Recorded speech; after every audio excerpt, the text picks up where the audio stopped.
Otep à tous, bien-aimés frères et sœurs. Donald Trump vient encore de sortir une bombe, une déclaration tapageuse, où il affirme qu'il n'hésitera pas de prendre le Groenland et le canal du Panama par la force. Eh oui. Bon, un pays qui a 850 bases militaires à l'étranger, ne soyez pas surpris qu'il se comporte comme Donald Trump est en train de le prévoir. Pourquoi ils ont toutes ces bases militaires dans d'autres pays? Pour leur sécurité? Attendez. Mais les autres pays, pour leur sécurité, ils ont aussi des bases militaires aux États-Unis? Comment voulez-vous que, pour votre sécurité, vous êtes obligé d'aller occuper d'autres pays? C'est-à-dire que, même ne serait-ce que évoquer de telles raisons, c'est stupide. Mes amis, c'est ridicule. C'est vraiment, vraiment ridicule. D'avoir autant de bases militaires, un budget de 800, près d'1 milliard, 800 millions de dollars américains. C'est le budget de la Chine, la Russie, l'Union européenne, tous les pays de l'Union européenne, la Grande-Bretagne, le Japon. Vous prenez au moins 10 pays les plus puissants, militairement parlant, dans le monde, pour avoir une partie, le budget de l'armée américaine. Et on est en train de voir, on est en train d'écraser cette armée. Toutes les armes que les États-Unis ont envoyées en Ukraine sont actuellement obsolètes. Il n'y en a pas une seule qui peut résister à la foudre de l'armée russe. Pas une seule. Donc, ce que nous voyons que Donald Trump est en train de prévoir, il y avait aussi le Canada, annexion du Canada. C'est ça qu'on appelle le banditisme international. Il veut faire la loi du plus fort. Il va se dire, et les gens vont vous dire, mais la Russie est en train de faire la même chose. Non, ce n'est pas la même chose. Ce qui se passe en Russie, là, oui, en Ukraine, c'est ce qui s'était passé entre les États-Unis et Cuba. Je reprends. Ce que vous voyez en Russie, là, l'invasion de la Russie dans une partie de l'Ukraine, c'est ce qui s'est passé entre les États-Unis et Cuba. Lorsque l'ex-URSS a amené au temps de Kennedy des missiles à Cuba, les États-Unis ont dit non, nous on n'accepte pas ça. S'il faut faire la guerre contre l'ex-URSS, nous faisons cette guerre. Et les Russes étant tellement conscients des risques d'une guerre, ce n'est pas la peur, mais c'est le fait qu'au moins eux, ils respectent la vie humaine. Ils ont préféré retirer leurs missiles. Mais vous savez quoi? Depuis cette année-là, on était là en 1962, si j'ai bonne mémoire, jusqu'à aujourd'hui, Cuba est sous embargo américain. Et pourtant, il n'y a plus les missiles russes. Vous voyez? Donc, ce n'est pas le même cas qu'un État qui ne gêne pas votre sécurité, qui n'a aucun problème avec vous, parce qu'on a découvert des matières premières, vous venez le prendre. Vous savez, quelle est la taille de ce pays? C'est 2 millions de kilomètres carrés,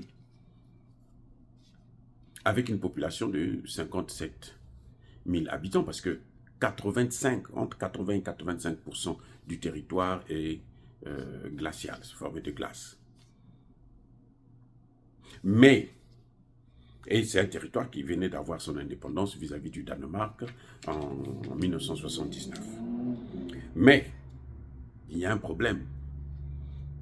Ce qui motive les États-Unis, je veux vous le dire, sur ce territoire, qui n'est pas complètement indépendant, parce que ce territoire a, depuis 2019, le contrôle seulement de l'éducation, la santé et les ressources naturelles, et le reste des pouvoirs de souveraineté appartiennent au Danemark, c'est-à-dire la justice, la défense, la sécurité, les affaires étrangères et la politique monétaire. Mais en ce moment, ils sont en train de faire des négociations les habitants, la population de Groenland veut organiser un référendum, et puis les Groenlandais vont décider s'ils veulent maintenant reprendre toute leur souveraineté ou pas. Et c'est à ce moment que Donald Trump choisit pour dire, comme ils sont faibles, ils n'ont pas assez, ils sont pas peuplés déjà, 57 000 habitants, c'est pas beaucoup. Vous voyez? Donc, il va en profiter. Mais, en fait, l'intérêt des États-Unis, c'est quoi? Que cherchent les États-Unis? Je vous ai déjà dit dans une vidéo précédente, c'est que les États-Unis avaient tellement misé sur le succès de l'opération de la guerre en Ukraine. Pour eux, l'Ukraine allait gagner cette guerre, et puis ils allaient balkaniser la Russie, et ils allaient exploiter, piller les matières premières, à la fois des différentes parties de la Russie qu'ils auraient sous contrôle, et puis de l'Ukraine. Comme ça n'a pas marché, il faut trouver d'autres ressources, des matières premières très importantes qu'on trouve dans le Groenland. Il y a le fer, il y a le plomb, il y a le zinc, il y a le nickel, il y a l'or, il y a la platine, je pense, il y a l'uranium, il y a le pétrole. Là où coule le pétrole, partout dans le monde, là où coule le pétrole, les États-Unis veulent mettre la main dessus. Vous comprenez? C'est pour ça seulement que Donald Trump veut prendre le Groenland. Ce n'est pas parce que Donald Trump, comme il le dit, pour la sécurité des États-Unis. Non, la sécurité des États-Unis, elle s'assure ici aux États-Unis. Ce n'est pas dans d'autres pays. Mais alors, vous allez me dire que Africom, elle sert quoi? Pour la sécurité des États-Unis aussi? Vous allez me dire que la destruction de la Libye, c'était pourquoi? Pour la sécurité des États-Unis? Vous allez dire que envoyer des terreaux dans le Sahel, c'était pourquoi? Pour la sécurité des États-Unis? Non, c'est faux. C'est un prétexte. C'est pour ce que je venais vous dire, de citer là, ces matières premières essentielles que tous les pays du monde sont en train de convoiter. C'est à cause de ça que, vous voyez, la France ne veut pas lâcher la Nouvelle-Calédonie, les matières premières. Il y a aussi le nickel là-bas, il devait avoir même le tintal et autres. Ils ne veulent pas lâcher. Ce qui les intéresse, ce sont les matières premières. Prendre les matières premières des autres et puis vivre avec ça. Et laisser les autres mourir, à la fois de faim, de mauvaise santé et autres.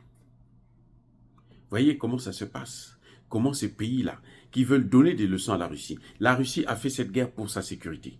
Justement, à cause des Américains qui n'ont pas respecté la non-élargissement de l'OTAN vers les pays de l'Est. Sur 17 pays, ils avaient déjà occupé près de 15. Et ils voulaient aussi l'Ukraine, parce que l'Ukraine, c'est la clé, en fait, pour avoir la Russie, pour être capable de mener une guerre contre la Russie, pour neutraliser la Russie et balkaniser la Russie. Comme ils ont raté ça, eh bien, ils s'appuient maintenant, ils veulent prendre ces matières premières d'un petit pays, enfin, petit par rapport à ses habitants, et puis par rapport à, comment on appelle, ils n'ont même pas d'armée, les pauvres. Voyez, donc c'est méchant, c'est tellement ridicule. Ne serait-ce que en parler pour Donald Trump, c'est comme si il va devenir comme Emmanuel Macron. Je pense que c'est l'excès du succès de son élection qui est en train de faire. C'est comme il sait qu'il a été élu à une forte majorité, et il se dit, c'est le moment de faire n'importe quoi. Il est dépassé par le succès de son élection. Et ça, c'est un crime grave. Il commettra une grave erreur, parce que c'est ça qui va faire couler justement les États-Unis. À force d'aller faire des guerres partout, vous voyez, en Ukraine, comment ils ont échoué? Qu'on le veuille ou non, l'Ukraine, ils ont échoué. Avec le Groenland, là aussi, ça va être un problème pour les États-Unis. Personne au monde ne pourra continuer à respecter les États-Unis s'ils se comportent toujours comme des bourreaux, qui ne respectent aucune loi, même pas les lois qu'eux-mêmes ils ont établies dans le cadre de la communauté internationale, l'Organisation des Nations Unies et autres, qui conçoivent la non-ingérence dans les affaires intérieures d'un État et le respect de l'intangibilité des frontières. Vous voyez, donc c'est malheureux, mais on va voir ce qu'il fera. J'espère qu'il entend sortir ces paroles-là